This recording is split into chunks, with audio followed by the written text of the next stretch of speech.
You're watching ABC4 News. Welcome back, everybody. Today we are talking about the continued efforts to clean up our air along the Wasatch Front. Britton Bettridge joining us from Leaders for Clean Air today. So, Britton, let's start first with what is Leaders for Clean Air? Yeah, Leaders for Clean Air is a nonprofit that helps business leaders who care about air quality install electric vehicle charging stations for little to no cost. We've worked with about 300 different companies throughout the state of Utah install charging stations, and we definitely wouldn't be possible if it wasn't for Rocky Mountain Power and their rebate program, as well as UCare and their many generous donations they made to our nonprofit. Okay, let's talk more about these electric vehicles. Why are they such a key part in helping to clean our air? We all know here in the Wasatch Front, inversion comes on in, things get kind of gross pretty quickly. Why are those cars helpful to preventing it in the first place? Yeah, you're completely right. The inversion is gross.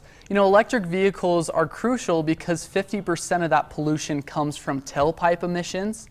And so if we get more electric vehicles on the road, the more of that inversion, those emissions we can displace. Now, you talked about it a bit there in the first question, but how are you helping these companies get these chargers for their staff and kind of making the owning of an electric vehicle more possible if you got a place to charge it? That's a great question. You know, we make it simple. We do all the things that the companies don't really want to do. We do the paperwork to make it possible for these charging stations to be free. And we really lay out the options to hopefully make it simpler for these different companies we work with. Okay, give me your sales pitch here. Why should a business contact you and make this all happen and get this in motion? You know, the better the air quality, the better talent that business will be able to attract. If there's charging stations installed at different businesses, their employees are 6 times more likely to drive an electric vehicle, and that's why you need to install electric vehicle charging stations. And once the process gets started, does it take a while to get one installed, or kind of what's the time frame once they contact you? You know what? We're ready to go whenever. You can check out our website, leadersforcleanair.org.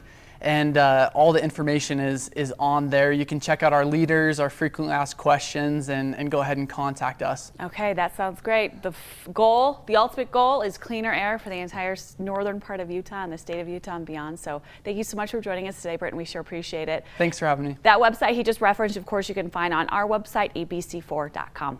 Let's take a look outside right now and see